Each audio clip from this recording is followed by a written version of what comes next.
इसके बारे में जानते हैं? कोणीय संवेग,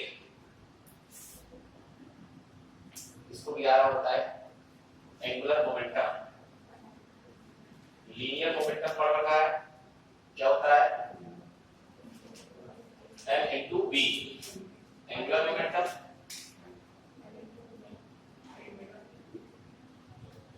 I ओमेगा। हेडिंग देखो क्या लिखा है, नहीं ऊपर देखो यार, पार्टिकल का एंगुलर मोमेंटम क्या होगा? पार्टिकल के लिए एंगुलर मोमेंटम क्या होगा, कैसे डिफाइन करते हैं?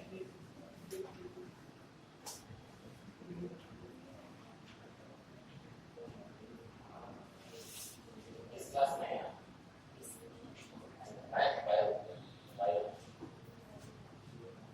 पढ़ा नहीं है, याद नहीं है, उधर से गलत से कोई बताए एंगुलर मोमेंटम।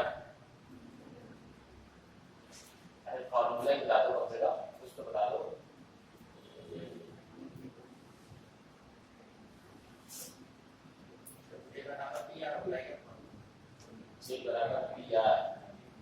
हाँ ऐसा ही कुछ होता है।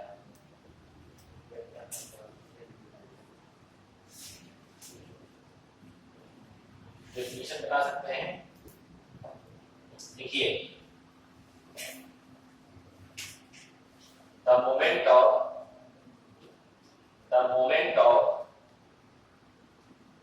linear momentum, the moment of linear momentum is known as angular momentum।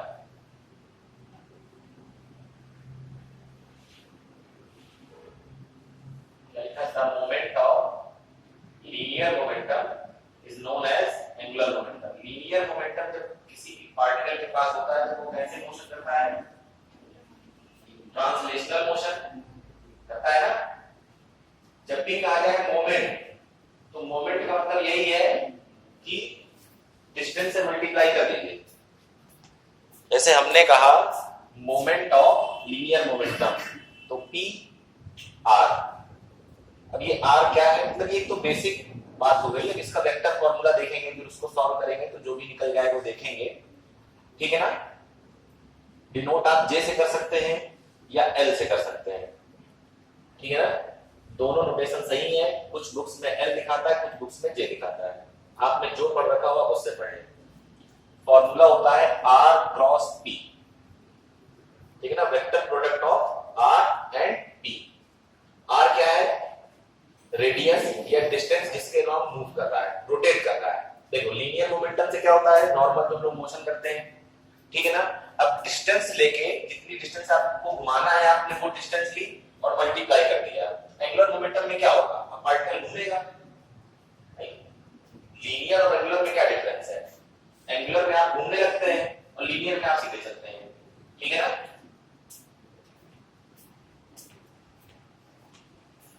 इसको ओपन कर लीजिए, क्या हो जाएगा?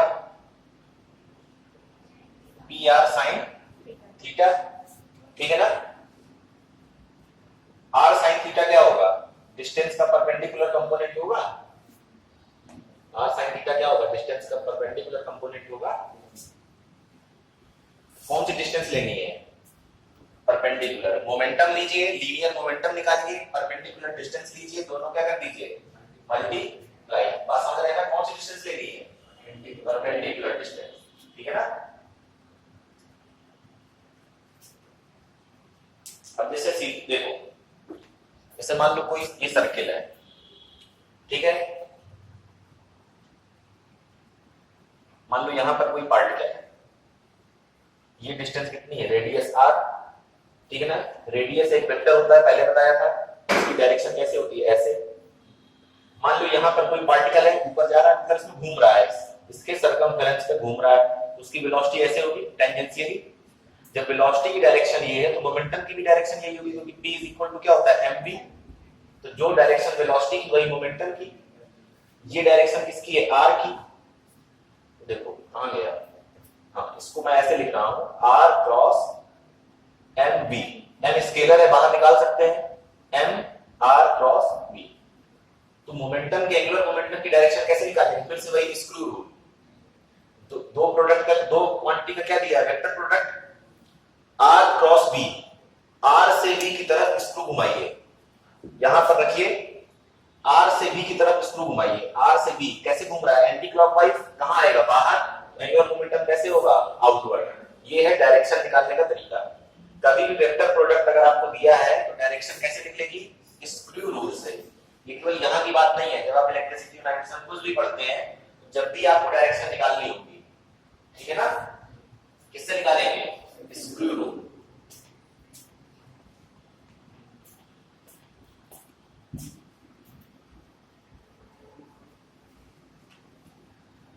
मैग्नेटिज्म में आपने एक रूल पढ़ा होगा, फिंगर को कर्ल करते हैं किसकी डायरेक्शन में?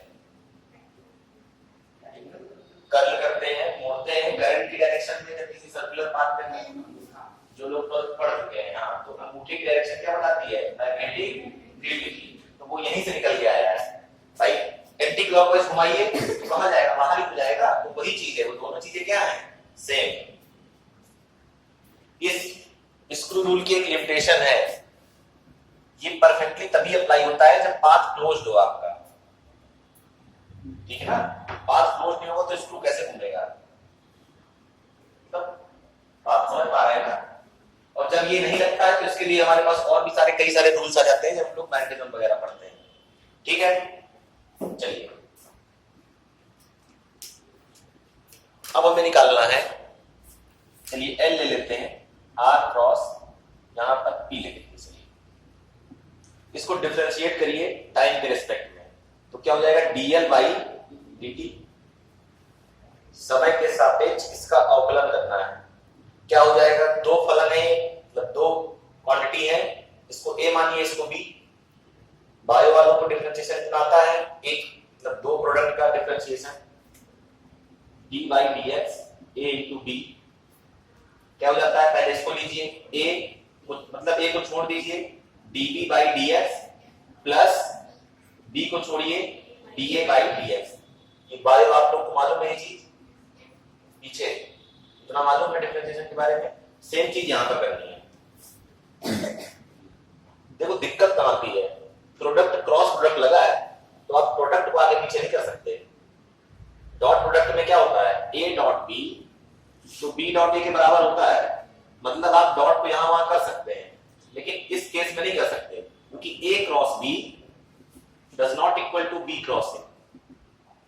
बात मालूम है ना, ये वेक्टर में तो पढ़ा होगा सबने। चलिए r को छोड़ा, क्रॉस प्रोडक्ट r के साथ लगा है, dt बाई dt प्लस, अब क्या करना है? dr बाई dt, और अब इस तरह से कहीं को छोड़ेंगे, क्योंकि अगर आपने p को पहले छोड़ दिया तो p क्रॉस r हो जाएगा, जो कि गलत हो जाएगा। बात समझ में आ रही है ना? छोड़ना था मैं इसको, हमने इसको छोड़ दिया, लेकिन इसका ध्यान देना है कि हमेशा r क्रॉस p ही रहे। ये चीज समझ में आ रही है? a cross b b cross a के इक्वल नहीं हो सकता। क्रॉस प्रोडक्ट में आप इंटरचेंज नहीं कर सकते, समझ रहे हैं ना। तो हमें क्या करना था? इसको छोड़ा, इसका डिफरेंशिएशन, फिर इसको छोड़ेंगे, इसका डिफरेंशिएशन। तो इसको छोड़ा, क्रॉस प्रोडक्ट के साथ dp बाई dt कर दिया, प्लस का साइन लगाया। अब इसको छोड़ना था, dr बाई dt करना था, तो dr बाई dt किया है और उसको छोड़ा है, लेकिन p को पहले लिखने की जगह बाद में लिख लिया है। बात क्लियर है?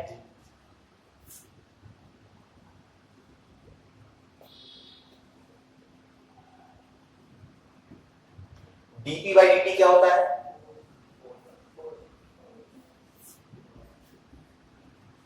प्लस dr बाई dt क्या होता है? वेलोसिटी। मालूम है ना, ये तो सबको मालूम है, v क्रॉस p।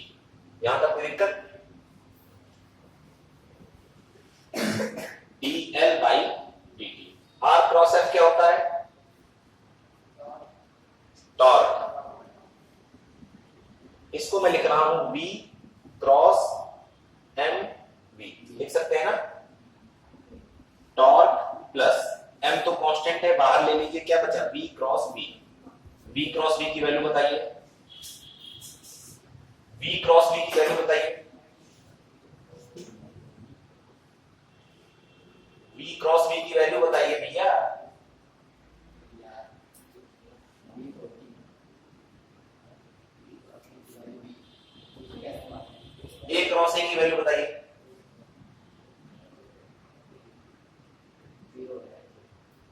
गई, दिमाग खुल गया। अभी किनका नहीं खुला? क्या होता है formula? a cross b, A B sine theta. अब a का a के साथ एंगल क्या होगा भैया? जीरो ना होगा। अगर ये वेक्टर a है और इसी वेक्टर का इसी वेक्टर के साथ एंगल, मतलब दूसरा वेक्टर a b c के ऊपर है, तो दो लाइनों के बीच में एंगल क्या हुआ? जीरो ना हो गया। तो साइन जीरो की वैल्यू जीरो हो जाएगी ना? नहीं, ऊपर से जा रहा है, आ रहा है समझ में? ये तो आप लोग पढ़ चुके हैं। v क्रॉस यहां पर क्या हो गया? v क्रॉस भी जीरो हो जाएगा। किसी वेक्टर का उसी वेक्टर के साथ क्रॉस प्रोडक्ट हमेशा जीरो होता है। ये बहुत इंपॉर्टेंट पॉइंट है, इसको आप लोग दिमाग में रखें। क्यों? क्योंकि साइन जीरो की वैल्यू क्या होती है? जीरो। कॉस जीरो की वैल्यू क्या होती है बताइए आप? कॉस जीरो की वैल्यू कितनी होती है?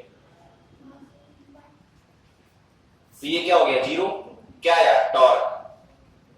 अब थोड़ा सा याद रखें, तो अब थोड़ा सा क्रोनोलॉजी बनाइए। Rate of change of linear momentum is known as force, rate of change of angular momentum is known as torque. भाई नॉर्मल मोशन में फोर्स रहता था, उसकी जगह कौन ले लेता था यहां पर? टॉर्क। तो जब rate of change of linear momentum आप लेंगे तो फोर्स आ जाएगा, और जब rate of change of angular momentum लेंगे तो टॉर्क आ जाएगा। ये याद करने के फॉर्मूले तरीके हैं, ठीक है ना? लीनियर में dp by dt क्या फोर्स आया, एंगुलर में p की जगह क्या हो जाता है? l, तो उसकी जगह आपका क्या आ जाएगा? फोर्स जाएगा टॉर्क, ठीक है ना? अब अगर आपसे पूछे कंजर्वेशन ऑफ एंगुलर मोमेंटम बताइए, तो कंजर्वेशन ऑफ लीनियर मोमेंटम आप क्या बताते हैं? बाह्य बलों की अनुपस्थिति में, है ना, रेखीय संवेग संरक्षित रहता है। टॉर्क को आपने जीरो करना है, मतलब बाह्य बल आघूर्णों की अनुपस्थिति में, ऊपर से निकल रहा है इंग्लिश वालों के, बाह्य हिंदी वाले जाता है। मैं सोच रहा हूं कि मंडे से हिंदी होगा। कितने लोग चाहते हैं कि मंडे से क्लास हिंदी में चले? यूपी बोर्ड वालों ने हिंदी का साथ छोड़ दिया।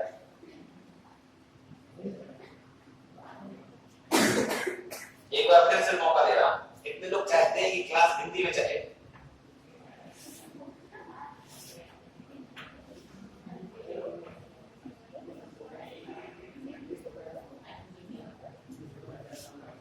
देखो समझा तो मैं हिंदी में जाऊं, बोल तो मैं टोटल हिंदी रहा हूं ना, मैं कौन सी इंग्लिश बोल रहा हूं? अब ये तो आपको मालूम होना चाहिए कि मोमेंटम का मतलब संवेग होता है। मैं ज्यादा से ज्यादा मैं क्या कर सकता हूं? वो एंगुलर मोमेंटम को हटा दूंगा, लिख दूंगा किसी कण का कोणीय संवेग। बाकी कहानी तो वही है ना। अब एल को हिंदी में नहीं लिख सकते ना, उसको क्या लिखेंगे हिंदी में? पास हो रहा है ना।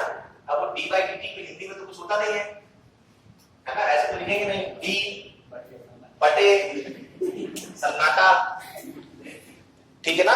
तो क्या बताएंगे? In absence of external torque angular momentum of A particle remains constant या कंजर्व, जो भी आप कहना चाहें। तो ये फॉर्मूला क्या बता रहा है यहां से? इफ टॉर्क या नेट टॉर्क या एक्सटर्नल टॉर्क जो लिखना है इज जीरो। ये चीज मालूम है कि मैं जीरो के ऊपर वेक्टर क्यों लगा रहा हूं आप लोगों को, या जिन्होंने वेक्टर अभी पढ़ा है, मतलब जो लोग 11th पास करके आए। एक वेक्टर एक स्केलर के बराबर नहीं हो सकता, एक सदिश किसी अदिश के बराबर नहीं हो सकता। इसलिए जब आप कोई ऐसी क्वांटिटी को जीरो लिखें जो कि वेक्टर है, तो जीरो के ऊपर भी वेक्टर लगाएं। ये होता है तरीका। इन फ्यूचर अगर आप कहीं पढ़ने जा रहे हैं और आप गलत लिखेंगे तो थोड़ा सा दिक्कत होगी। तो चीजों को जाने, हर चीज छोटी छोटी इंपॉर्टेंट है।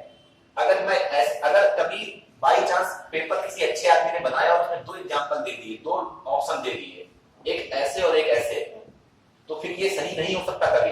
अगर ये ऑप्शन में अवेलेबल है तो फिर सही यही होगा। अगर दोनों में से एक है तो चलो ठीक है, मान लिया गया कि अंडरस्टूड है। लेकिन अगर किसी का दिमाग सनक गया और उसने ये दोनों ऑप्शन दे दिए, तो फिर ये ऑप्शन ही सही होगा, क्योंकि एक वेक्टर एक स्केलर के बराबर नहीं हो सकता, है ना? ये पढ़ाया गया ना आपको उसमें बेसिक मैथ्स में, या स्टार्टिंग में पढ़ाया गया होगा कि, या इंग्लिश जब आप लोग पढ़ते हैं, चाहे यूपी बोर्ड वाले हो चाहे जो भी बोर्ड वाले, कंपैरेटिव डिग्री पढ़ते हैं, उसमें बताया जाता है कि कंपैरिजन हमेशा दो एक समान चीजों का हो सकता है।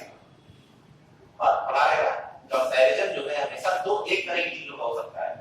चेयर का कंपैरिजन आदमी से नहीं हो सकता, ठीक है ना? पशुओं का कंपैरिजन मनुष्यों से नहीं हो सकता, बशर्ते कि आप पशु ना हो। टर्म्स एंड कंडीशन अप्लाई है। तो क्या हो गया, लिखिए, if torque net is equal to 0, अब किसी भी क्वांटिटी का, अभी टॉर्क नेट 0 करेंगे तो यहां पर क्या जाएगा, dl by dt is equal to 0। किसी भी क्वांटिटी का डिफरेंशिएशन 0 है, इसका मतलब क्या है कि वो क्वांटिटी कांस्टेंट होगी, है ना। कांस्टेंट का डिफरेंशिएशन भी 0 होता है, तो यहां से क्या आया, L is equal to constant. अभी आप लोग क्लास के बाद और एक रणनीति बना लीजिएगा कि हिंदी पढ़ना है इंग्लिश में, हमें कोई आपत्ति नहीं है, हिंदी में तो पढ़ाते ही हैं ना, तो हम इंग्लिश में करते हैं, इंग्लिश में पढ़ाते हैं, हिंदी में पढ़ाते हैं, जिसमें आप करते हैं उसमें पढ़ाते हैं। आप लोग मेन चीज है कि आप लोग को समझ में आए। अगर आप लोग को दिक्कत है तो आप लोग डिसाइड कर लीजिएगा, हमें कोई दिक्कत नहीं है। हिंदी में पढ़ते जाए, हिंदी पढ़ लीजिए, इंग्लिश में पढ़ते जाए, इंग्लिश में पढ़ लीजिए, ठीक है।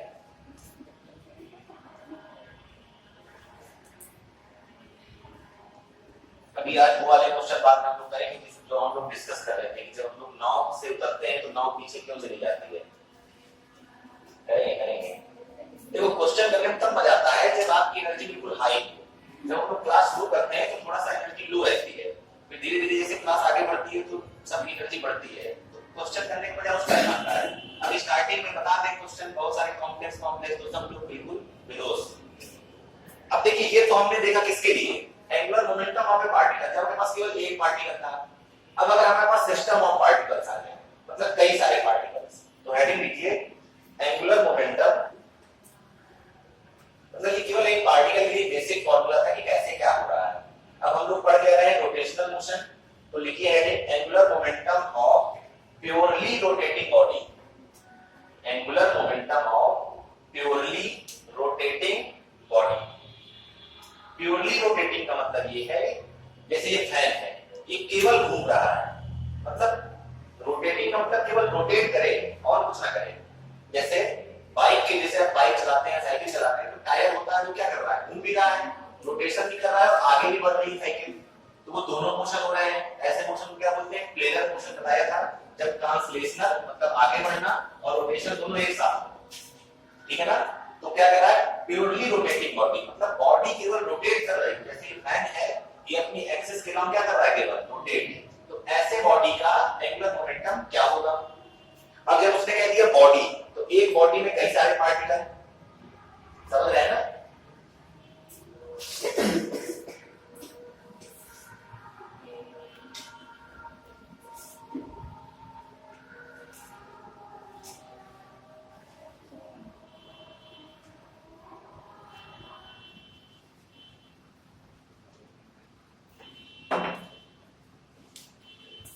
मान लीजिए कोई बॉडी है, जान कैसी बनाइए, ठीक है ना, ये ना कहने कि सर को गोला बनाना भी नहीं आता है। मान लीजिए ये इसकी एक्सिस है, जैसे ये फैन है, ये जिस रॉड पे लटका हुआ है ऐसे, तो ये कैसे घूमेगी, ऐसे ऐसे घूमेगी, एक्सिस आपने बीच में लगा दी तो ये कैसे घूमेगी, ऐसे। मान लीजिए कई सारे पार्टिकल्स हैं, यहां पर मान लीजिए कोई पार्टिकल एक है, ठीक है ना, जिसकी यहां से डिस्टेंस r1 है, इस पार्टिकल का मास मान लीजिए m1 है और इसकी वेलोसिटी मान लीजिए v1 है, ठीक है ना। कोई दूसरा पार्टिकल भी यहां पर हो सकता है, मान लीजिए क्या है m2, इसकी डिस्टेंस एक्सिस से कितनी है r2 और ये इसकी वेलोसिटी कितनी है v2। ये वेलोसिटी की डायरेक्शन ऊपर क्यों बनाई है, क्योंकि हम मान रहे हैं कि ऐसे रोटेशन हो रहा है, ऐसे ऐसे। जब ऐसे रोटेट करेंगे तो एक पार्टिकल कहां जाएगा, ऐसे, ये वाला भी गैस कहां जाएगा, ऐसे जाएगा कि नहीं। अब हमें निकालना, अब ऐसे कई पार्टिकल्स हो सकते हैं, हम केवल दो के लिए देख रहे हैं, ठीक है ना। तो अगर हमें निकालना हो L1, तो L1 के लिए क्या फॉर्मूला पढ़ा था हम लोगों ने, MVR, नॉर्मली जो हम लोग पढ़ते हैं, 12th वालों ने पढ़ा होगा इसको, वो बोर वाले चैप्टर में, नील्स बोर वाले में पढ़ा है ना। चलिए उसमें भी हम लोग रट लेते हैं कि MVR जो भी है। चलिए तो इसका देखिए क्या हो जाएगा, M1 V1 R1। अब मुझे कोई ये बता बताइए कि मैंने केवल V1R1 क्यों ले लिया, मैंने एंगल क्यों गायब कर दिया, बताइए जरा सा। क्योंकि 90 है यार एंगल, sin 90 पे क्या हो जाएगा, इसीलिए मैंने sin टर्म नहीं लिखा, नहीं तो क्या आता है MVR sin थीटा आता है ना। तो sin थीटा देखिए, थीटा किसके इसके बीच में एंगल है, R क्रॉस P है ना। तो R वेक्टर, रेडियस वेक्टर और वेलोसिटी वेक्टर के बीच का तो एंगल है। अब रेडियस वेक्टर देखिए, ये R है तो रेडियस वेक्टर कैसे होगा, आउटवर्ड। रेडियस वेक्टर कैसे होगा, आउटवर्ड, यहां ऐसे, ये R1 वेक्टर और ये आपका R2 वेक्टर। अब देखिए R और B के बीच में एंगल कितना है 90, यहां पर देखिए एंगल कितना है 90, तो sin 90 की वैल्यू क्या हो जाती है 1, इसलिए केवल लिख लिया MVR। जब डायरेक्ट MVR लिखा जाता है तो ये मान लिया जाता है पहले से ही कि एंगल क्या है 90। क्लियर बात। इस तरह L2 क्या हो जाएगा M2 V2 R2। अब एंगुलर मोमेंटम एक वेक्टर क्वांटिटी है तो सब लोग जान रहे हैं, तो अगर हमें टोटल एंगुलर मोमेंटम निकालना है तो इसका वेक्टर सम करना होगा। मतलब नॉर्मली आप कहीं से भी उठा के ऐड नहीं कर सकते। वेक्टर क्वांटिटी को कैसे ऐड करते हैं, अगर दोनों की डायरेक्शन सेम है तो सीधे सीधे ऐड कर दीजिए।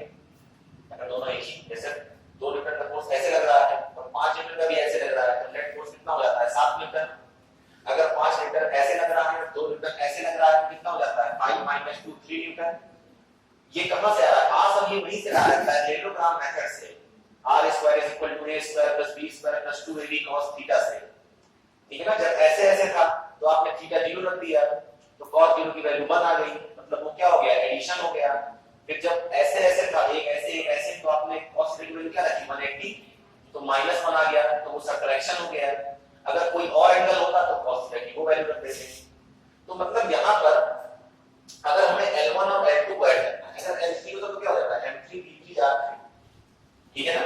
अब हमें टोटल निकालना है एंगुलर मोमेंटम कि पूरी बॉडी का क्या है, पूरे सिस्टम का एंगुलर मोमेंटम क्या है, तो हमें क्या करना पड़ेगा, सबको ऐड करना पड़ेगा। और वेक्टर क्वांटिटी को अगर आपको ऐड करना है तो आपको डायरेक्शन मालूम होनी चाहिए। तो क्या आप बता सकते हैं कि L1 की डायरेक्शन कहां होगी, ये भी मैंने निकालना सिखाया है आपको। और L2 डायरेक्शन क्या होगी, अगर देख लीजिए डायरेक्शन दोनों की सेम है तो ऐड कर देते हैं, अगर डायरेक्शन अपोजिट होगी तो सब्ट्रैक्ट कर देंगे। थोड़ा देख निकाल के बताइए, स्क्रू रूल लगाइए कॉपी में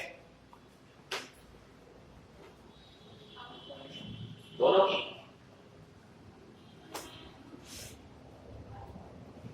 लगाइए आप कॉपी निकालिए।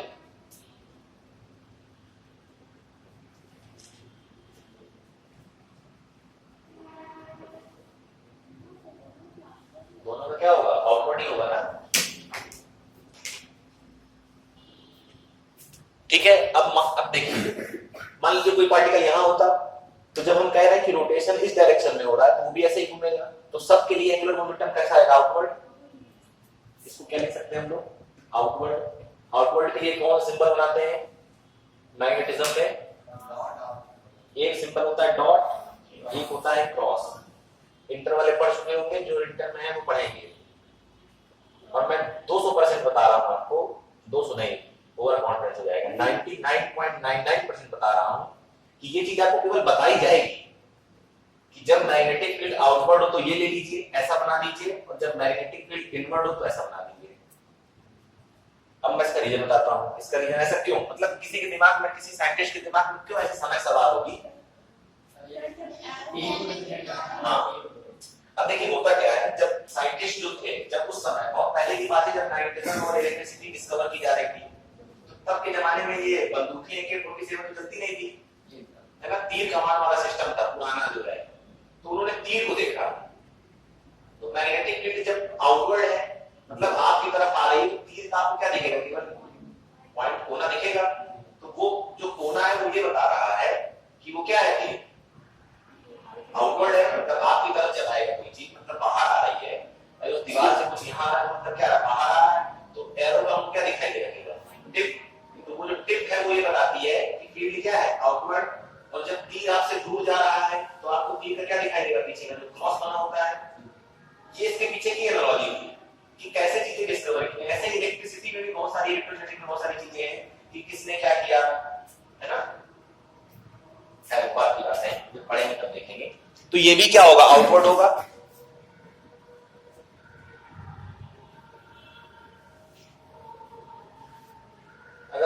देखिए हटाइए, mn bn rn, ये भी क्या होगा, अब सबकी डायरेक्शन अगर सेम है तो सबको नॉर्मली ऐड कर सकते हैं, सब एक ही डायरेक्शन में है, तो यहां लिख लेते हैं L नेट क्या हो जाएगा, m1 b1 r1 plus m2 b2 r2 mn bn rn। अब ये बताइए ये बॉडी क्या कर रही है, रोटेट, जब ये बॉडी रोटेट कर रही है तो इसके पास कुछ एंगुलर वेलोसिटी तो आएगी, जब बॉडी चलती है तो लीनियर वेलोसिटी होती है, जब रोटेट करेगी तो एंगुलर वेलोसिटी होगी, और दोनों का रिलेशन भी आप लोगों ने पढ़ाया गया v = r ओमेगा, पढ़ा है ना, कौन सी क्लास में हुई है, इस साल 11th है कि 11th पास करके 12th में गए, तो ये सुना नहीं क्या कभी, सुना बता रहा, 11th कौन से स्कूल में पढ़ते हो, सही से नहीं पढ़ा, ठीक है, कौन से स्कूल में पढ़ते हो,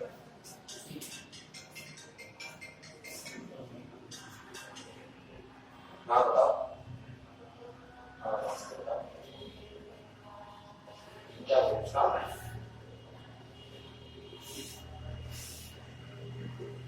हमें तो आज रात में जाना है,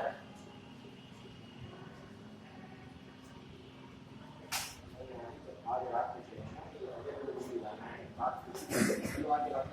क्लास है,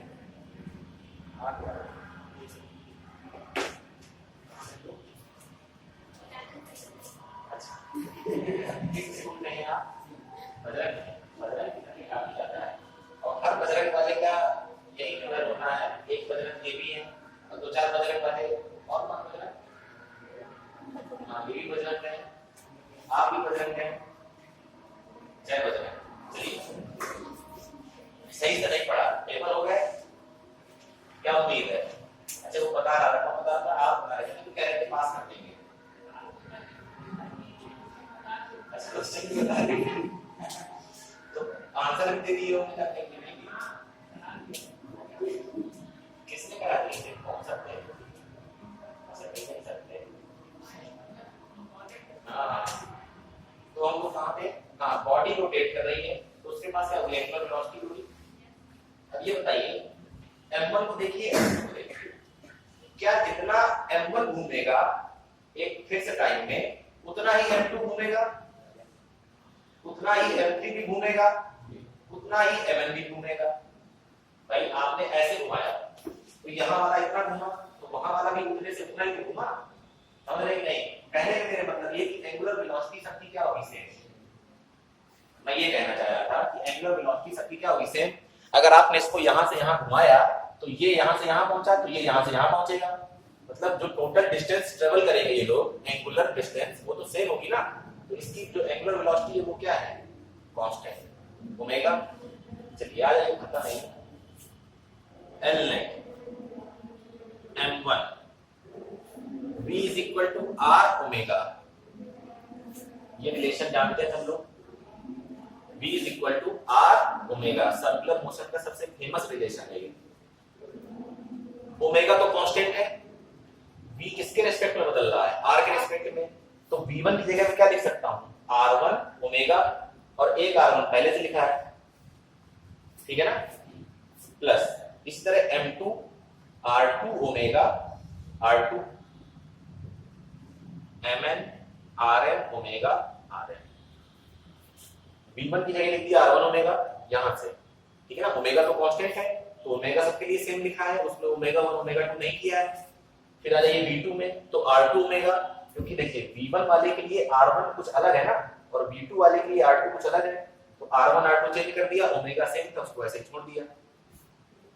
L नेट क्या हो जाएगा, m1 r1 into r1 r1 square omega plus m2 r2 square omega mn rn square omega. Omega common ले सकते हैं, ओमेगा बाहर निकाल लीजिए, m1 r1 square m2 r2 square mn rn square. Clear है बात,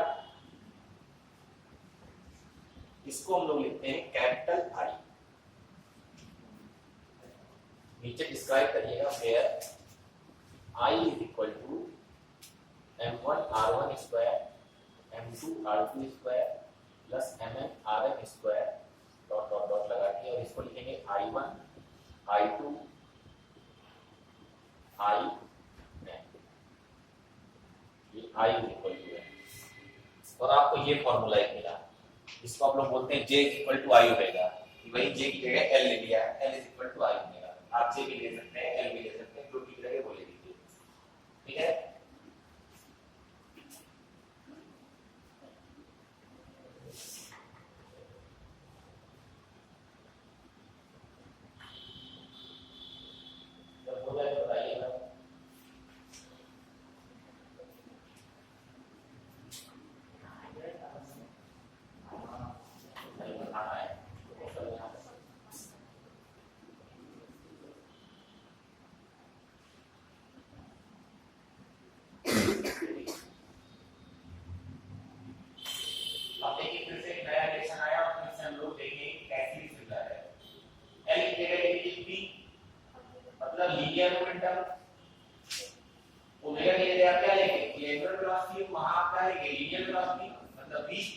और मास के यहाँ पर आ जाता है मोमेंट ऑफ इनर्शिया। तो P is equal to mv, P की जगह क्या है l, m की जगह क्या है I, और V की जगह है ओमेगा। एक फॉर्मूला याद करिए, दूसरा फ्री ऑफ कॉस्ट ले जाइए।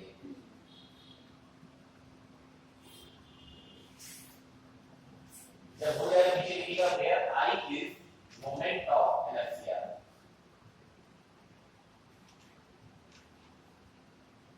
Where I is moment of inertia and I equal to m r square, capital R लिखेगा, m is I equal to capital M capital R square,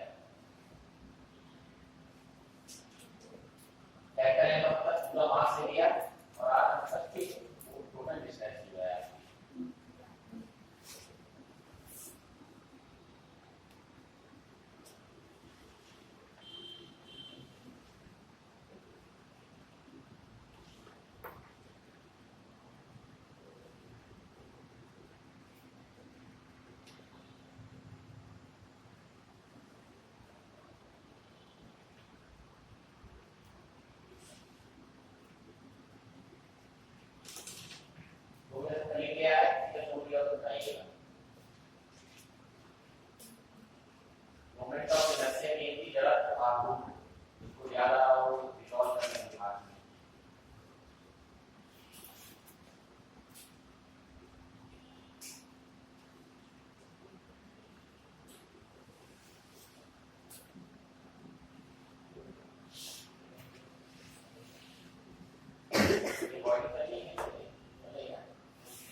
ये बताओ, हम लोग क्या पढ़ रहे थे कि अगर एंगुलर मोमेंटम कांस्टेंट हो जाए,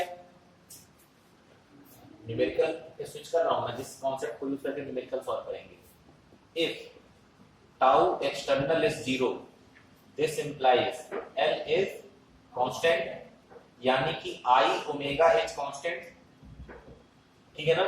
तो इसको क्या लिख सकते हैं, वैसे लिख सकते हैं I1 omega 1 is equal to I2 omega 2 is equal to I3 omega 3, मतलब जो पहले है वही बाद में है, उसके बाद भी वही है, सबके लिए क्या है सेम। इससे नीट में क्वेश्चन बहुत आते हैं।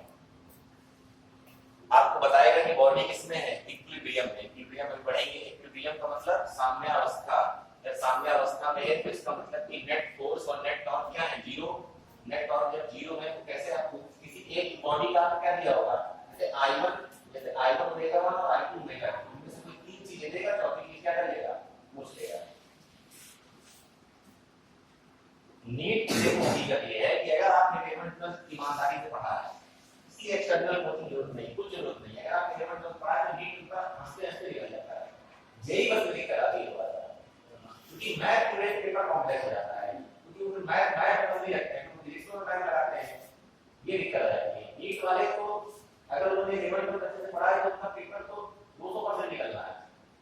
जेई वालों को थोड़ा एक्स्ट्रा मेहनत करनी पड़ती है। नीट में ऐसे क्वेश्चन ही देता कि जो आप कर ना पाए। 50% क्वेश्चन तो डायरेक्ट कॉन्सेप्ट बेस्ड होते हैं, अगर आपको कॉन्सेप्ट मालूम है क्वेश्चन पढ़ के टिक कर दीजिए। 50% क्वेश्चन की एक पे उठाना पड़ता है। और जेई में क्या है कि 10% क्वेश्चन है जो आप देख के कर सकते हैं, 90% की एक पे उठाना पड़ता है। इसीलिए क्वेश्चंस का रेशियो बहुत ज्यादा है। इसमें 90 क्वेश्चन आते हैं तो 180 क्वेश्चन आते हैं। तो कहीं ना कहीं आप यही समझ लीजिएगा कि यहाँ 90 करने हैं जेई वालों को, वहां 180 करने हैं। तो सीधी सी बात है ना कि टाइम फ्रेम का तो डिफरेंस लगाया गया होगा ना कहीं से। अगर उतने टफ क्वेश्चंस में भी आ जाएंगे तो कैसे हो सकता है? मैं कह रहा हूँ कितने 90 क्वेश्चन आए आपके पास, वहां कितने हैं 180 क्वेश्चन। 90 तो केवल बायोलॉजी के हैं। तो अगर आपने बायोलॉजी के साथ एक सब्जेक्ट और पकड़ लिया तो बहुत आसान है। मैं समझ लो ध्यान से क्या समझ। ठीक है, हेडिंग दीजिए मोमेंट ऑफ इनर्शिया। दुख तो नहीं हो रहा है कि मैंने बायो तो नहीं ली। बायो लेते तो फिर डी बाई डी टी में ही परेशान रहते जिंदगी भर। अब वो डी बाई डी टी में इसलिए परेशान रहते हैं क्योंकि 11th में जब काइनेमेटिक्स पढ़ाई जाती है, motion in straight line, Riju रेखीय पथ पर गति इस नाम से एक चैप्टर है। उसके पहले मैथमेटिकल टूल्स नाम का एक चैप्टर पढ़ाया जाता है। पढ़ाते नहीं पढ़ाते बात की बात है, पढ़ाना चाहिए और पढ़ाया जाता है, जिसमें आपको बेसिक डिफरेंशिएशन और इंटीग्रेशन पढ़ाया जाता है, चाहे आप बायो क्यों चाहे आप मैथ्स क्यों। उसका भी एक रीजन है। बायो वालों को तो पढ़ाना बहुत जरूरी है, मैथ वालों को इसलिए पढ़ाया जाता है क्योंकि मैथ में जब डिफरेंशिएशन आप पढ़ते हैं तो काफी चैप्टर्स के बाद आता है और फिजिक्स में आपको यूज करना पड़ता है दूसरे चैप्टर से। तो अब या तो मैथ वाले से कोई कहे कि भैया पहले पढ़ा दो, तो पहले क्यों पढ़ाएंगे? सीधी सी बात है ना। तो जहां उनका टॉपिक है, उनका चैप्टर कौन सा है? हां तो नहीं, डिफरेंशिएशन तो 11th में होगा ना। 13 चैप्टर है। अब समझो आपको पढ़ना है दूसरे चैप्टर में और मैथ में 13 चैप्टर में, तो कब तक आप वेट करेंगे? तो या तो आप आधे कॉन्सेप्ट गायब कर देंगे कि जिसमें डिफरेंशिएशन का पता ना पड़े, और या तो तरीका यही है एक भैया आप लोग बताओ, अगर आप लोग आगे पढ़ेंगे पोस्ट ग्रेजुएशन के टाइम पे तो जो एंट्रेंस आपके उसमें मैथमेटिकल फिजिक्स नाम का एक अलग से पेपर है। नाम समझिए, मैथमेटिकल फिजिक्स मतलब फिजिक्स में यूज होने वाली मैथ, वो फिजिक्स ही है। मैथमेटिकल फिजिक्स जो है, हम लोग जब एमएससी करते हैं तो 2 पेपर होते हैं उसके, उसमें यही सब पढ़ना रहता है। अब हम कहते हैं कि हम तो फिजिक्स पढ़ रहे हैं, हम चाहे वो पढ़ेंगे डिफरेंशिएशन इंटीग्रेशन, तो लगा दिया जाएगा। तो वही चीज है कि ये फिजिक्स के टॉपिक, ये जितनी भी मैथ आप लोग फिजिक्स में यूज कर रहे हैं वो फिजिक्स की है। वो चाहे बायो वाले हो चाहे मैथ वाले, ये ना सोचिए कि मैथ वाले को नहीं पढ़ाएगा। आप फिजिक्स वाले से रहेंगे, आपने क्यों नहीं पढ़ाया? मैथ वाले को तो जो पढ़ाना है वो पढ़ाई देंगे, फिजिक्स वाले ने क्यों नहीं पढ़ाया? मेन चीज ये क्योंकि वो फिजिक्स का है। लेकिन आप अगर यूज कर रहे हैं किसी चीज को तो वो आप ही का टॉपिक ना हुआ। क्या फिजिक्स वाले मैथ के भरोसे बैठे रहेंगे? मैथ वाले फिजिक्स के भरोसे बैठे रहेंगे? मैथ में ये टॉपिक आता है वेक्टर, अब मैथ में है सिलेबस में हटा दिया गया है। अब मैथ वाले कहेंगे नहीं वेक्टर फिजिक्स वाले सबसे पढ़ के आओ, ऐसे नहीं चलेगा ना। उनका वेक्टर है, हमारा वेक्टर हमारा है। इस तरह हमारा डिफरेंशिएशन हमारा है, उनका डिफरेंशिएशन उनका है। तो आप लोग को इसी में पढ़ना है भैया। चलिए मोमेंट ऑफ इनर्शिया हेडिंग दीजिए। और इसमें फिजिक्स में आप पढ़ते नहीं है तो बस साफ हो जाता है सब कुछ। और देखो ये होती है ह्यूमन मेंटालिटी। जब आपको ये कह के पढ़ाया जाता है कि मैथ का टॉपिक है फिजिक्स की क्लास में, तो आपका बिल्कुल मन नहीं लगेगा पढ़ने में, आपको बोझ की तरह लगेगा। अरे यार बताओ ये मैथ क्यों यूज कर रहे हैं, क्या करें बताओ, नहीं आ रहा है। और यही कह के पढ़ा जाएगा नहीं फिजिक्स का एक चैप्टर है तो आप लोग मन से पढ़ लेंगे, और एक बार मन से पढ़ लिया तो पूरी फिजिक्स आसान हो गई। यहाँ आपने डिफरेंशिएशन इंटीग्रेशन पढ़ लिया। और जब ये कह के पढ़ा जाता है कि यार वो मैथ का जो है वो बड़ी दिक्कत है, वो आपको वही सर पढ़ाएंगे, बस वही काम खत्म। हेडिंग दीजिए मोमेंट ऑफ इनर्शिया।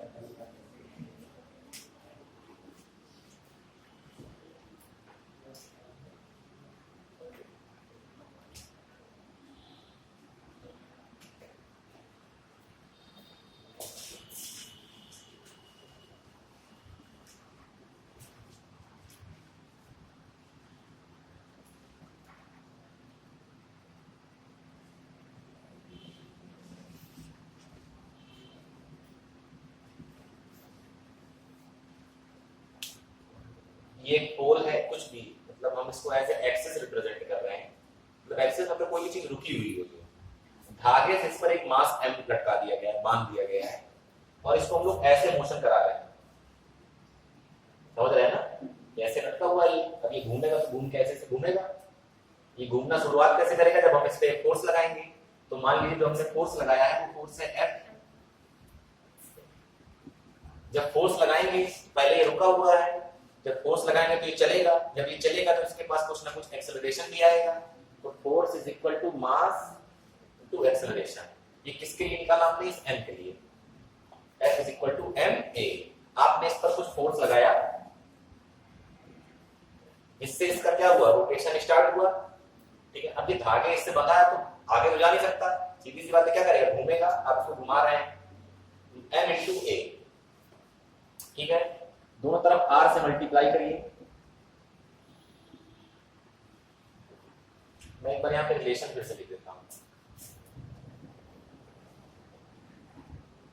ये है लीनियर और ये है एंगुलर। लीनियर पे देखिए मोशन की बात कर रहे हैं तो वही इसे कितने पैरामीटर्स हैं। पहले क्या, डिस्प्लेसमेंट s, ठीक है ना। लीनियर डिस्प्लेसमेंट क्या होती है, s। एंगुलर क्या होती है, थीटा, ठीक है ना। फिर क्या आएगी, वेलोसिटी v, यहाँ क्या है, ओमेगा। फिर यहाँ एक्सेलरेशन a, यहाँ एक्सेलरेशन अल्फा, और क्या आता है यहाँ फोर्स F, यहाँ पर टॉर्क, यहाँ पर मास m, तो यहाँ पर मोमेंट ऑफ इनर्शिया। ये दोनों हटा दीजिए, ये वाले देखिए, r से मल्टीप्लाई करेंगे तो ये रिलेशन बन जाएगा s equal to r theta. इसको आप लोग मैथ में पढ़ते हैं, क्या होता है वो, कोण बराबर 4/3, ऐसे ही पूछा ना, सही। कोण बराबर 4/3, सही है। b is equal to r omega, बहुत देर से सीख रहे हैं, और a is equal to r alpha. ये relation between linear displacement and angular displacement, रेखीय विस्थापन और कोणीय विस्थापन के बीच का संबंध, रेखीय वेग और कोणीय वेग के बीच का संबंध v equal to r omega. रेखीय त्वरण और कोणीय त्वरण के बीच का रिलेशन ये है संबंध, a equal to r alpha, ठीक है। यहां आ जाइए, rf क्या हो जाएगा, टॉर्क m, एक ही जगह हम लिख रहे हैं r अल्फा और एक r पहले से लिखा है, तो m r स्क्वायर अल्फा। इसको फिर से लिखा i अल्फा, ये भी रिलेशन याद रखिए। फिर से वही चीज होगी, if torque is 0 then I1 alpha 1 is equal to I2 alpha 2 is equal to I3 alpha 3। ये यही चीजें आएंगी हर बार, ये रिलेशन सब याद होने चाहिए। पहले क्या आया, J is equal to I omega, ठीक है ना। फिर क्या आया, tau is equal to I alpha.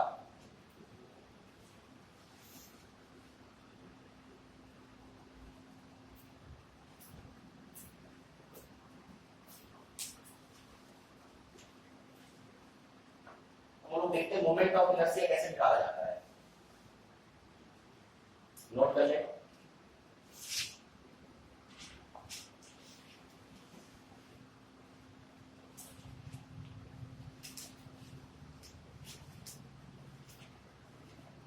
हटा लें,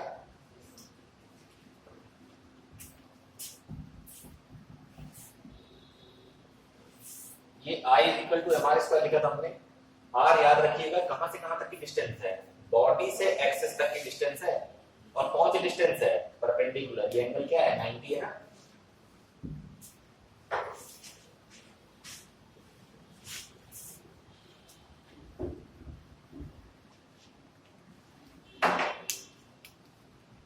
ये एक स्क्वायर है,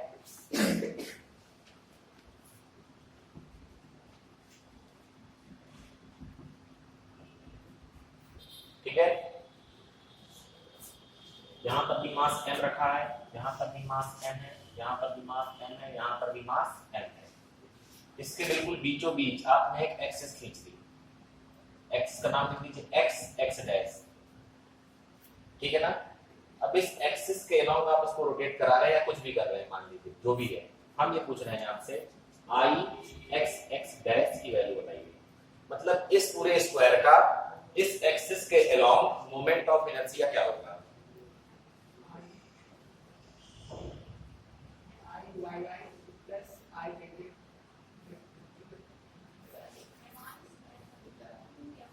फॉर्मूला है अपने पास mr स्क्वायर, मास लेना है और डिस्टेंस का स्क्वायर करना है। कौन सी डिस्टेंस, परपेंडिकुलर डिस्टेंस, ठीक है ना। तो इस मास को पकड़िए, इसका मास क्या होगा, बहुत ही बेसिक है यार का कॉन्सेप्ट समझाने के लिए कि कैसे स्टार्टिंग करेंगे। मास आपने ये लिया, एक्सिस से डिस्टेंस कितनी है, ये पूरी डिस्टेंस a है, तो ये डिस्टेंस कितनी हो जाएगी a/2, a/2, तो m a/2 का स्क्वायर, m a/2 का स्क्वायर। अब इस वाले मास को ले लीजिए, इसमें भी क्या हो जाएगा m a/2 का स्क्वायर, इस मास की इस एक्सिस से कितनी डिस्टेंस है a/2, इस वाले को ले लीजिए, इसकी डिस्टेंस कितनी है a/2, एक्सिस ये है ना, इसका भी क्या हो जाएगा m a/2 का होल स्क्वायर। इसी तरह लास्ट में भी क्या हो जाएगा m a/2 का होल स्क्वायर, तो m a²/4 into 4 m a square. ये समझ में आया, m a ये एक की वैल्यू क्या है m a²/2 का स्क्वायर 4, और यही 4 बार है तो m a² into 4 कर दिया, 4 से 4 कैंसिल हो गया, m a² आ गया। ठीक है ना, बेसिक कॉन्सेप्ट है ये, क्या निकालने का, मोमेंट ऑफ इनर्शिया निकालने का। डिस्टेंस हमेशा कहां से लेनी है, एक्सिस से, और डिस्टेंस कौन सी लेनी है, परपेंडिकुलर डिस्टेंस। ठीक है ना, चलिए थोड़ा स्टैंडर्ड बात है।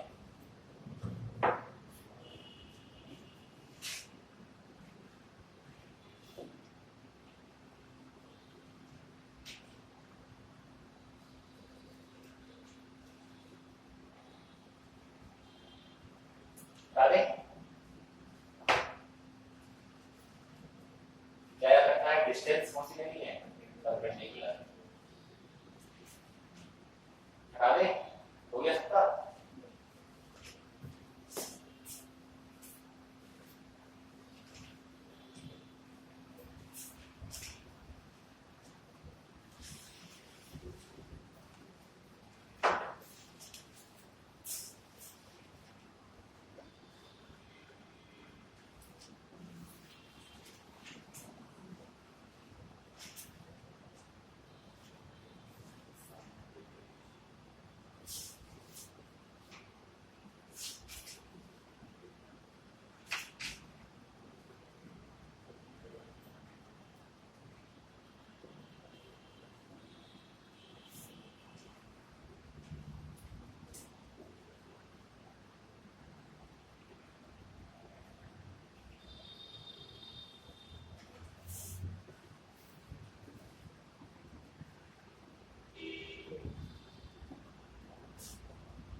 ये एक आपको ट्रायंगल दिया है ए बी सी, इसके तीनों वर्टिसेस पर मास m रखा हुआ है, और आपसे कहा है कि जो ए बी सी है ये इक्विलैटरल ट्रायंगल है। इक्विलैटरल ट्रायंगल का मतलब इसकी सभी साइडें क्या हो, इक्वल हो। इनको क्या बोलते हैं, समबाहु। बाहु मतलब भुजाएं हैं। मान लीजिए साइड कुछ भी मान लीजिएगा, l मान लीजिएगा, ठीक है। आपको निकालना है आई ए डी, ये a है ये d है, मतलब ये आपकी एक्सिस है। इस एक्सिस के अलोंग इस ट्रायंगल का मोमेंट ऑफ इनर्शिया क्या होगा, चलिए निकालें।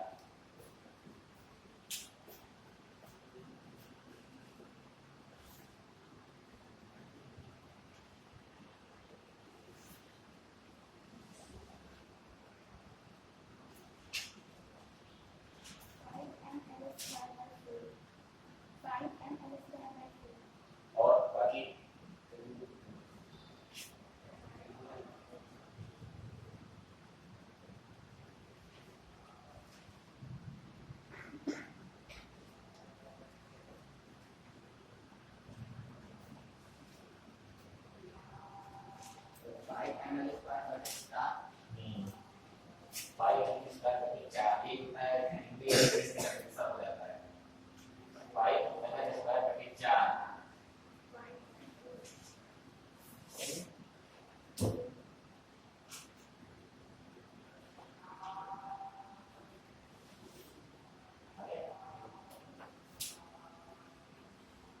दो चीजों को याद रखने में क्वेश्चन का आंसर आएगा। पहला, डिस्टेंस कौन सी लेनी है, परपेंडिकुलर, ठीक है ना, और डिस्टेंस लेनी कहां से है, एक्सिस से।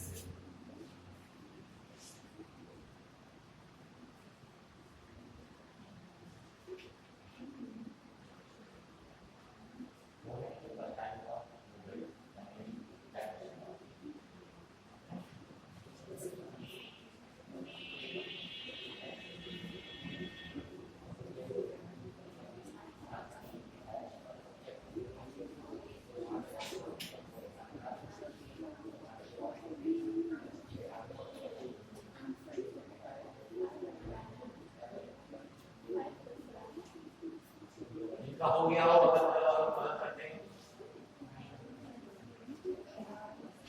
नहीं आ रहा नहीं आ रहा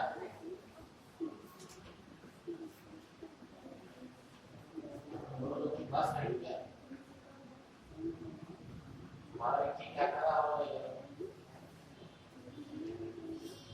तो ट्राई ठीक है तो ट्राई ठीक है तो ये नहीं जैसे कोरोना आ जाए तो फिर जो है एग्जाम है लोग पकड़ लिया लोग सामने दो की पत्तियां आई ये आई कि लेवल तो अलग-अलग है तो वैसे ही पढ़ने का मन नहीं करता तो लेवल में बोल बिल्कुल नहीं है अब से दूसरा तो ये गोल्डन मिल गया जो है ये तो जो है बिना पढ़े प्रमोट हो रहा है तो क्या कहना जो है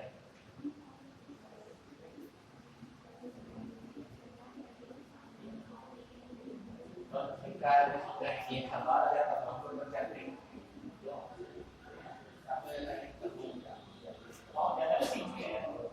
सिलेबस भी 30% कमी कर दिया उसके बाद एग्जाम भी मई में करा रहे हैं वो भी ये तो बताया गया है लिस्ट नहीं दिया तो वो तो मिल गया लेकिन उसमें कोई प्रॉब्लम नहीं है तो ये बात ऐसी काम है पेपर कौन बना देगा और कौन ना बना देगा उस पर डिपेंड करेगा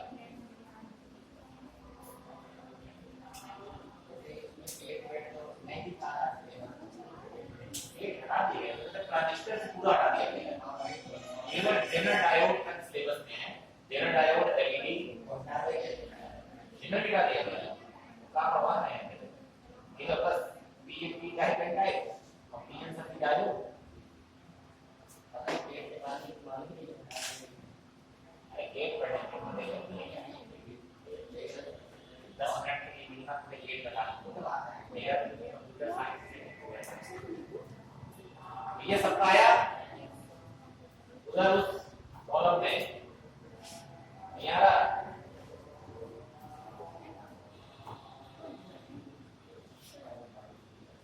जो लोग एक के साथ पुराने हो चुके हैं वो कोई बहाना नहीं मार सकते हैं सर भूल गया बहुत पुराना है आप लोग तो बिल्कुल अभी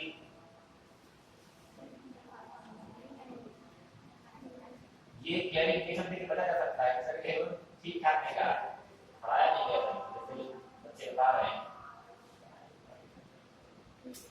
सॉल्व किया जाएगा और कोई विकल्प तो है नहीं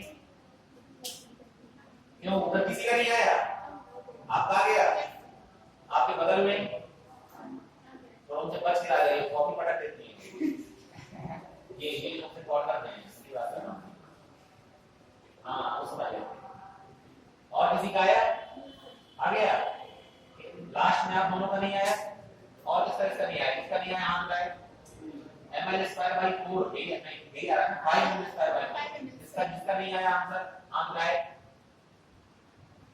1 2 3 4 ये कौन सा हाथ उठाना है कर उठाना है तो इज्जत भी बची रहे और काम भी हो जाए कैसे संभव है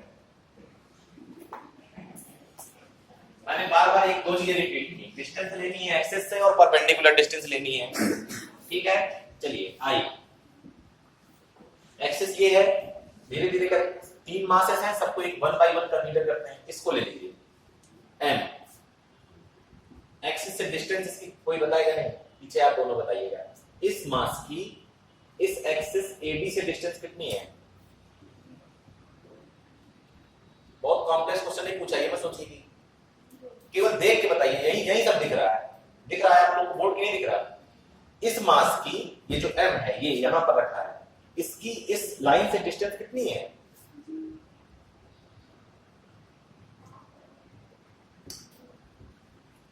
ये मास है m इसकी इस लाइन से डिस्टेंस कितनी है नहीं समझ में आ रहा हाँ तुम दोनों बताओ मेरी मुझसे डिस्टेंस कितनी है समझ में आया ये एक्सिस भी तो वही है जहां पर मास है आपकी आपसे डिस्टेंस कितनी रहेगी 0 तो m इंटू 0 ये हो गया प्लस इस m को देखिए l है ना तो ये भी क्या होगा l और ये भी क्या होगा l तो इस मास की इस एक्सिस से डिस्टेंस परपेंडिकुलर कितनी है l है या नहीं तो m l स्क्वायर कर दीजिए अब दिक्कत आती है इसमें मास ये है, एक्सिस ये है, हमें डिस्टेंस कौन सी है, परपेंडिकुलर, मतलब ये एंगल 90 हो और ये जो डिस्टेंस दी है ये परपेंडिकुलर तो है नहीं, ये तो तिरछी डिस्टेंस है L, ठीक है ना। तो इक्विलैटरल ट्रायंगल इसीलिए दिया गया था क्योंकि इक्विलैटरल ट्रायंगल के सभी एंगल कितने होते हैं, 60। ये बात आपको मालूम है, इक्विलैटरल समबाहु त्रिभुज के सभी कोण कितने होते हैं, 60। तो हिंदी है तो फिर हिंदी, ठीक है ना, 60 अंश। अब आ जाइए इधर, एकांतर कोण किसने किसने नाम सुना है, इंग्लिश में अल्टरनेट एंगल बोलते हैं। एकांतर कोण जानती हैं, जैसे ऐसे ये लाइन बनाई है, जैसे ये है, जैसे ये एंगल और ये एंगल, ये क्या होते हैं, एकांतर कोण, और ये क्या होते हैं, बराबर। अब इसी तरह इन दोनों लाइन को देखिए, एक ये लाइन एक ये लाइन, ये अगर 60 है तो ये वाला भी क्या होगा, 60 होगा या नहीं होगा। ये एक लेंथ है L, इस लाइन के साथ इसका एंगल है 60, तो इस तरफ कौन सा कंपोनेंट जाएगा, L cos 60 जाएगा या नहीं। इस L का इस वेक्टर इस एंगल के साथ प्रोजेक्शन क्या होगा, किसी क्वांटिटी को वो क्या बोलते हैं, रिजॉल्व करने के लिए क्या करते हैं, इस तरफ एंगल उस तरफ cos, उसके परपेंडिकुलर साइन, ये चीज मालूम है ना। तो ये लाइन, ये डिस्टेंस कितनी हो गई, L cos 60। इस L का इस थीटा पे प्रोजेक्शन क्या हो गया, L cos 60, या इस L का इस थीटा के रिस्पेक्ट में घटक क्या हो गया, L cos 60, क्योंकि इधर क्या 60 और L sin 60 यहां कहीं आएगा, हमें उससे मतलब नहीं है, हमें परपेंडिकुलर डिस्टेंस ये वाली चाहिए थी। हमें क्या मिल गई, L cos 60, cos 60 की वैल्यू शाम, cos 60 की वैल्यू 1/√2 की 2, कंफर्म कि √3/2, 1/√2, 1/√2, 1/2। तो L cos 60 ये लेंथ कितनी हो गई, L cos 60 यानी कि L/2, क्लियर है। तो इस मास की परपेंडिकुलर डिस्टेंस कितनी मिल गई हमको, m L/2 का स्क्वायर कितना हो गया, ml² और ml²/4, एलसीएम ले लीजिए, 4ml² + ml² 5ml²/4, नोट कर लें।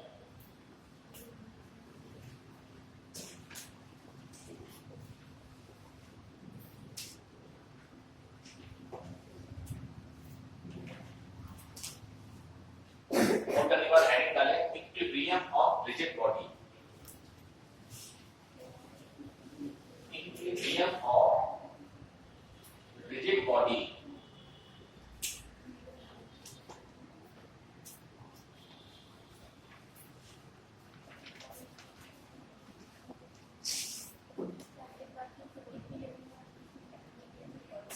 ये नोट हो गया सबका,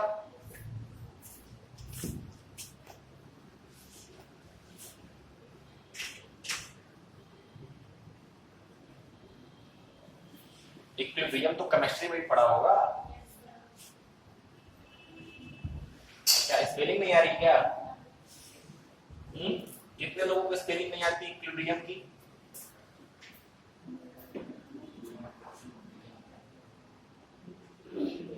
हाँ अमेरिकन, तुम तो वहां बताओ भैया, तो जो है अमेरिकन हो, हाँ, और इक्विलिब्रियम की स्पेलिंग नहीं आती, तो इसमें बहुत मजाक वाली बात नहीं है, ठीक है, नहीं आती है कि नहीं आती है, इसमें क्या है, कंफ्यूजिंग तो है ही, मैं देखता हूँ मैं सही हूँ गलत।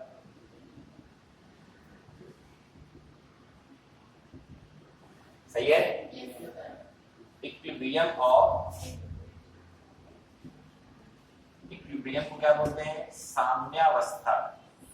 इसका संधि विच्छेद अगर कर देंगे तो साम्य अवस्था, हिंदी में पढ़ा कि नहीं, मतलब जब साम्य की अवस्था में हो,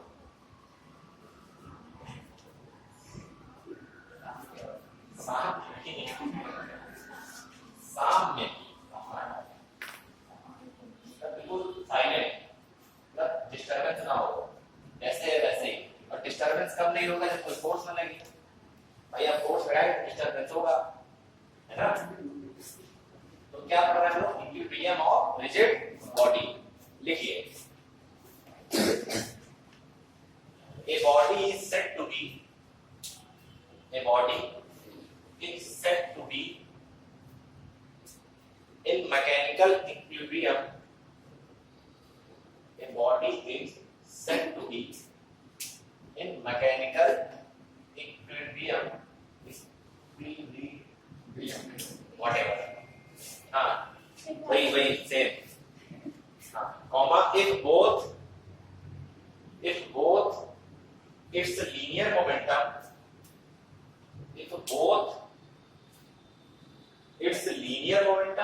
and angular momentum, if both its linear momentum and angular momentum are not changing with time,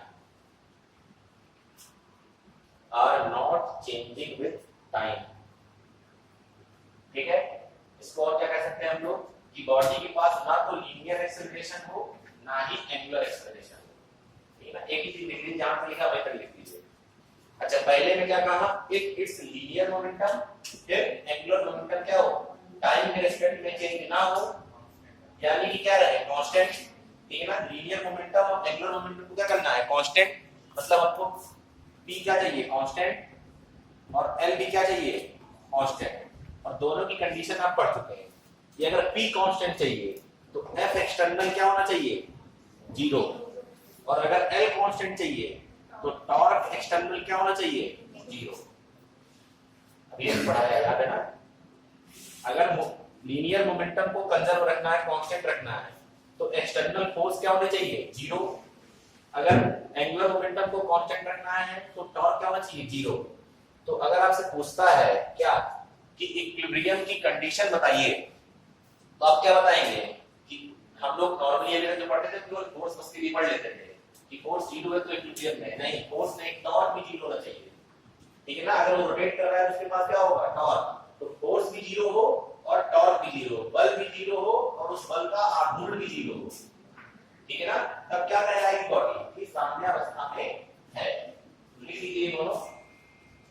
अच्छा F एक्सटर्नल 0 का मतलब क्या है, F एक्सटर्नल क्या है, F नेट मतलब टोटल फोर्स. यानी कि फोर्स इन x डायरेक्शन भी 0 हो, फोर्स इन y डायरेक्शन और फोर्स इन z डायरेक्शन, ये क्या होने चाहिए, 0.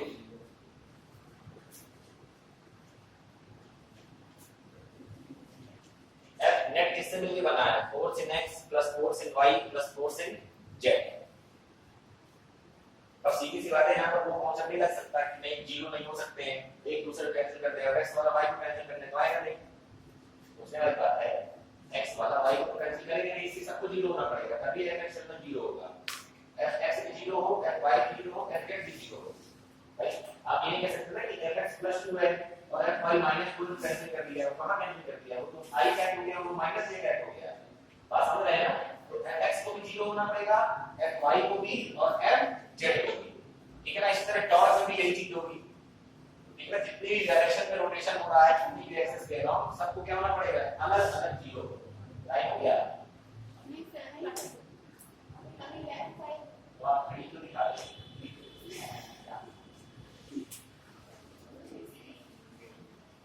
क्लियर बात. बॉडी इक्विलिब्रियम कब आएगी, जब नेट फोर्स 0 हो और नेट टॉर्क 0 हो. अच्छा कल मैं जब डिस्कशन कर रहा था इसका फोर्स का, स्टार्टिंग में जब मोशन ऑफ सेंटर ऑफ मास पढ़ रहे थे, तो मैंने ये कहा था कि जरूरी नहीं कि सारे फोर्सेस 0 होने चाहिए. हो सकता है एक फोर्स दूसरे को कैंसिल आउट करके टोटल फोर्स को 0 कर दे. और मैंने कहा था इसके एग्जांपल देखेंगे हम लोग. एग्जांपल नहीं देखे थे.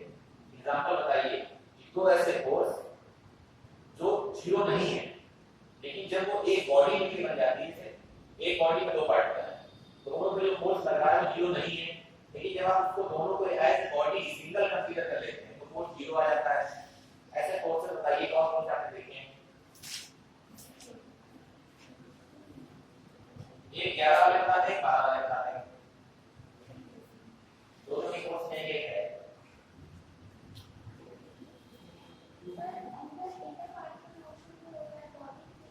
पार्ट तो नहीं, 12 पार्ट बताइए.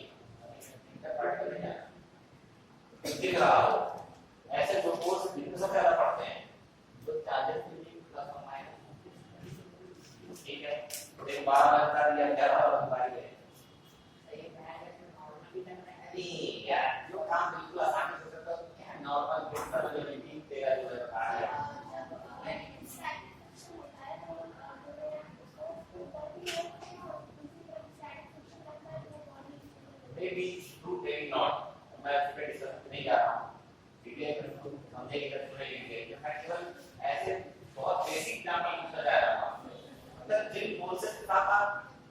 दाग खेलते हैं, इसमें उसने बता दिया इलेक्ट्रोस्टैटिक फोर्स, लेकिन वो एक कॉम्बिनेशन है, जब दोनों चार्ज सेम होंगे है ना, तब क्या होगा, किस केस में जीरो होगा, जब दोनों चार्ज प्लस हो या एक प्लस और एक माइनस, दोनों प्लस या दोनों माइनस, दोनों प्लस या दोनों माइनस। मैं इसका भी बोर्ड पे डिस्कस करूंगा, आप 11 वाले बताएं कौन सा ऐसा आपने कोर्स दिया है, ग्रेविटेशनल फोर्स की बात है, क्या हो जाएगा, जीरो हो जाएगा कि नहीं हो जाएगा। अरे भाई दो बॉडी है, ये m है और ये क्या है m, ये इसको अट्रैक्ट करेगा इस तरफ और ये इसको करेगा इस तरफ, दोनों का मैग्नीट्यूड क्या होगा, सेम। जब दोनों का मैग्नीट्यूड सेम तो दोनों क्या कर देंगे, दूसरे को कैंसिल आउट, डायरेक्शन क्या है, अपोजिट। तो ये ना तो इस पे जीरो है, इस पर क्या है m1, मतलब m1 इनटू करेंगे तो m स्क्वायर हो जाएगा, तो gm स्क्वायर डिवाइड बाय जो भी डिस्टेंस हो, और ना तो इस पर जीरो है, लेकिन जब कंबाइंड इसको एक सिस्टम मान लिया तो फोर्स क्या हो गया, जीरो। इसी तरह आ जाइए इस पे, चार्ज पे, ये मान लीजिए प्लस क्यू है और ये आपका ये भी प्लस क्यू है। अब ये इसको रिपल करेगा किस तरफ, इधर भाग जाए, इधर लगा फोर्स, और ये क्या चाहेगा कि इधर भाग जाए, दोनों फोर्स क्या है, अपोजिट, और दोनों का मैग्नीट्यूड क्या है, सेम। तो ये जब सिस्टम बनेगा तो ये भी क्या हो जाएगा, जीरो। ठीक है ना, चलिए एक वाला क्वेश्चन कर लेते हैं, 9 वाला।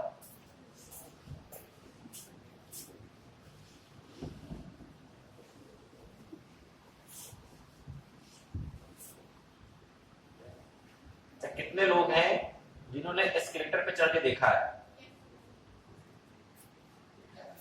अरे वो जो सीढ़ियां होती है जो अपने आप ऊपर जाती हैं, कितने लोग उस पे चढ़े हैं।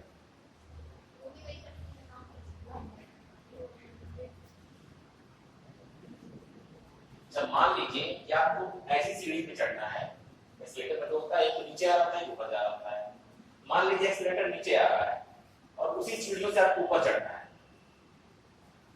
बात समझ पा रहे हैं। एक तो तरीका जो ऊपर जा रही है उसमें खड़े रहिए ऊपर पहुंच जाएंगे, एक तरीका जो नीचे जा रही है उसमें खड़े रहिए नीचे पहुंच जाएंगे, लेकिन जो नीचे आ रही है उस पर चढ़ के हमको ऊपर जाना है। मैं थोड़ा सा विजुअलाइजेशन दे रहा हूं आपको, मान लीजिए कि आप 10 मीटर पर सेकंड की स्पीड से उस एस्केलेटर पे चढ़ रहे हैं जो नीचे आ रहा है, तो जो बाहर से आपको देखेगा उसको आपकी वेलोसिटी 10 मीटर पर सेकंड से कम दिखाई देगी या दिखाई देगी, कम दिखाई देगी ना, और जो डिस्टेंस आप ट्रेवल कर रहे हैं वो भी उसको कम दिखाई देगा, क्योंकि आप कुछ ना कुछ नीचे भी तो चले आ रहे हैं, तो बार-बार आप ऊपर जा रहे हैं, कुछ ना कुछ नीचे भी आ रहे हैं, तो उसको आपकी वेलोसिटी भी कम दिखाई देगी और उसको आपका क्या दिखाई देगा, डिस्प्लेसमेंट भी कम दिखाई देगा। इसका हम लोग यूज करेंगे क्वेश्चन से, ठीक है ना। तो चलिए क्वेश्चन देख लेते हैं कहां है।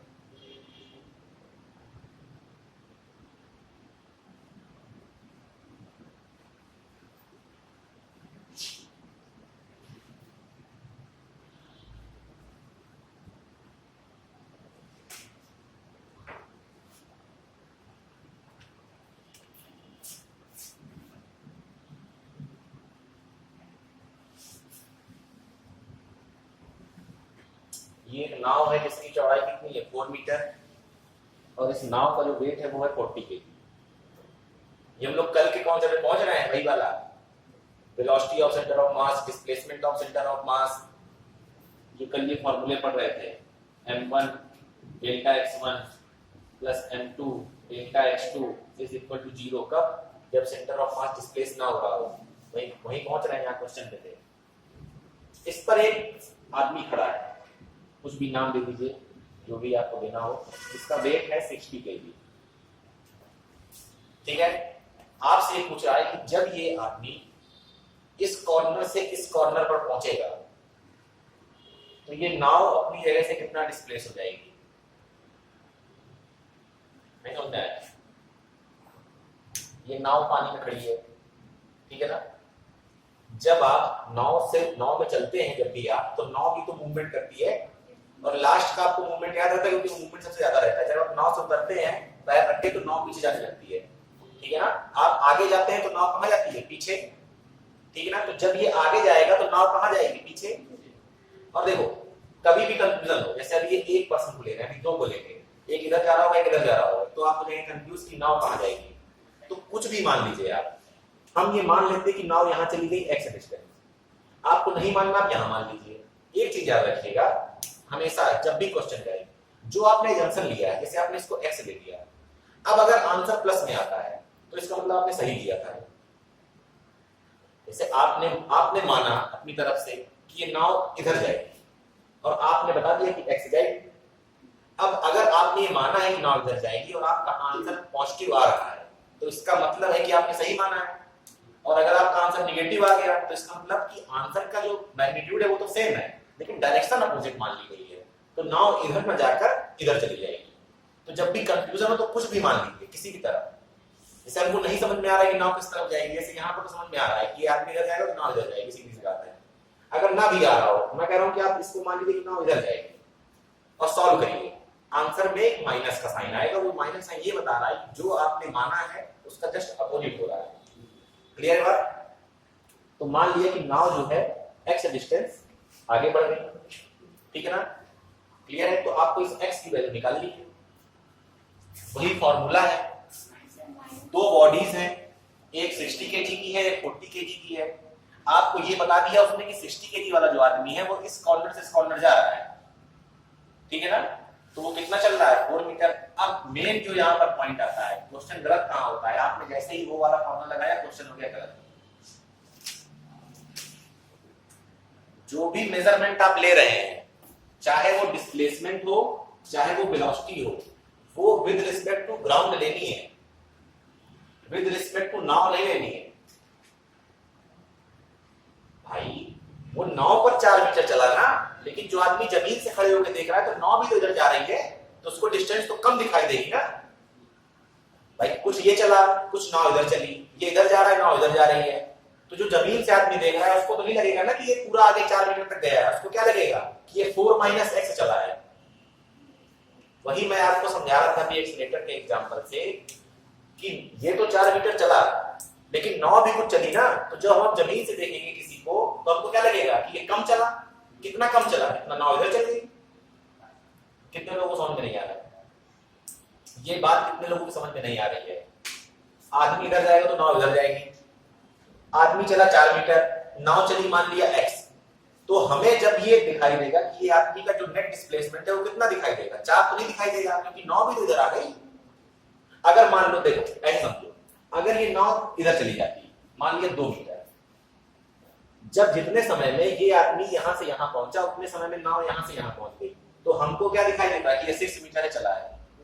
तो जब आप ऐड कर रहे हैं उसी कॉन्सेप्ट पे, तो उसी कॉन्सेप्ट पे अब क्या करना है? सब्ट्रैक्ट, क्योंकि अब मोशन क्या है? अपोजिट। तो पर्सन का जो डिस्प्लेसमेंट है वो कितना है? 4 - x। नाव का डिस्प्लेसमेंट कितना है? x। नाव कितना चली? x। तो मतलब जो पहली बॉडी थी m1 वो कितना चली? 4 - x, ठीक है ना? और जो दूसरी बॉडी है वो कितना चली? 4 + x। कहा यार, नाव तो x बस चली ना। समझ में आया?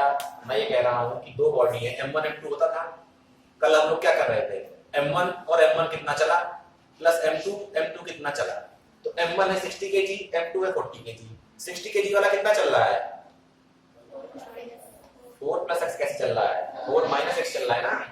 4 - x क्यों आ रहा है? क्योंकि ये 4 इस डायरेक्शन में है, तो प्लस x में क्या लेते हैं? प्लस की डायरेक्शन, और ये माइनस में, तो -4 - x।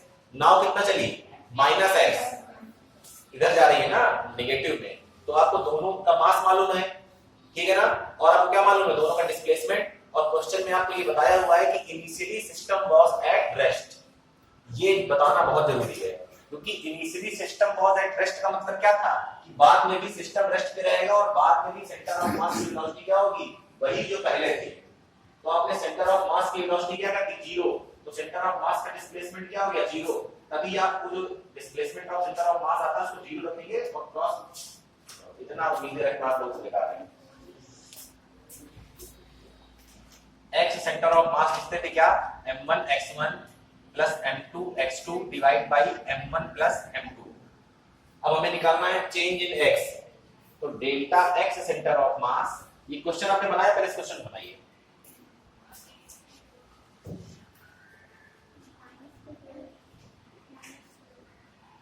नहीं, माइनस तो नहीं आया। 2.4 मीटर आई वैल्यू किसकी आई? और सही 2.4 सही प्लस का रहा है। इसका मतलब कि जो आपने माना है कि नाव पीछे जाएगी वो सही माना है। अगर ये माइनस आ जाता तो इसका मतलब कि जो आपने माना है वो अपोजिट है। ठीक है, तो क्वेश्चन ये बनाइए पहले केवल डायग्राम।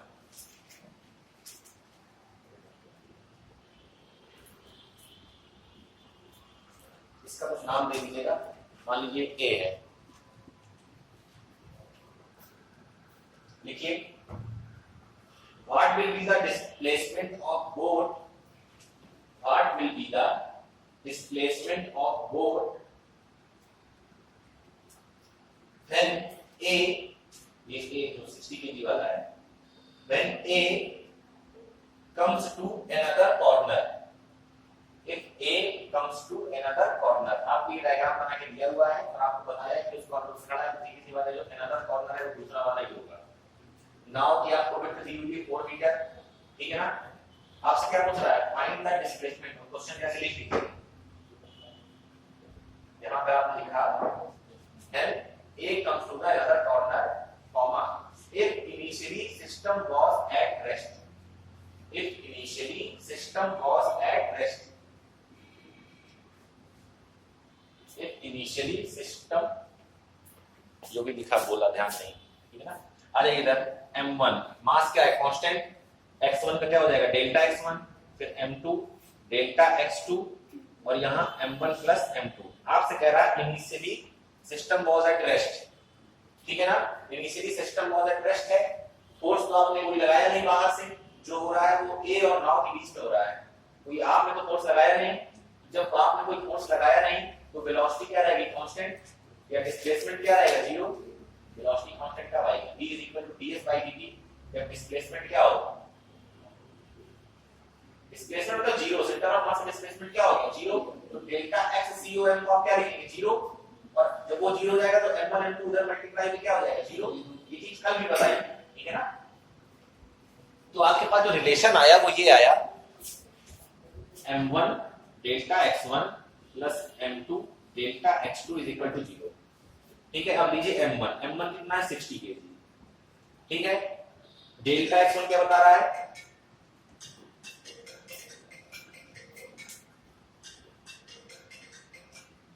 डेल्टा x1 क्या बता रहा है कि ये जो 60 kg वाला था, इनिशियल से फाइनल पर पहुंचने पे इस पर डिस्प्लेसमेंट कितना आया, मतलब इसकी इनिशियल पोजीशन में और फाइनल पोजीशन में चेंज कितना आया।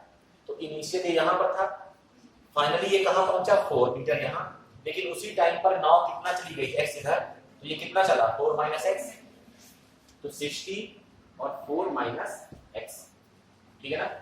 प्लस लगाइए, m2 कितना है, 40, डेल्टा x2 कितना हो जाएगा, माइनस x, ठीक है ना। सॉल्व कर लीजिए इसे, तो कितना हो जाएगा ये, 240 minus 60x minus 40x is equal to 0।